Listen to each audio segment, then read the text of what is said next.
కురుక్షేత్ర యుద్ధం ముగిసింది. పాండవులలో పెద్దవాడు ధర్మరాజు రాజయ్యాడు. అన్నదమ్ములు రాజ్యపాలన చక్కగా చేశారు. ఆ తరువాత అభిమన్యుడి కుమారుడు పరీక్షిత్తు రాజ్యానికి వచ్చాడు. అతడు మేనమామ ఉత్తరుని కుమార్తె ఇందిరావతిని వివాహమాడాడు. కాలధర్మంగా పాండవులు మరణించారు.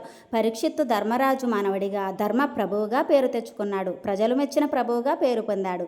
అతడి పాలనలో అకాల వర్షాలు లేవు, కరువు కాటకాలు లేవు, ఆకస్మిక మరణాలు లేవు, ఎటువంటి బాధలు లేవు. ప్రజలు సుఖశాంతులతో బ్రతుకుతున్నారు. అటువంటి రోజుల్లో ఒకనాడు పరీక్షిత్తు వేటకు వెళ్ళాడు. క్రూర జంతువులను వధించి అలసిపోయాడు. దానికి తోడు దాహం వేయసాగింది. చుట్టుప్రక్కల ఎక్కడ వెతికినా చుక్క నీరు కూడా దొరకలేదు. అలా నడుచుకుంటూ వెళ్ళగా ఒక ముని ఆశ్రమం కనబడింది. అక్కడికి వెళ్ళాడు. అది సామీకుని ఆశ్రమం.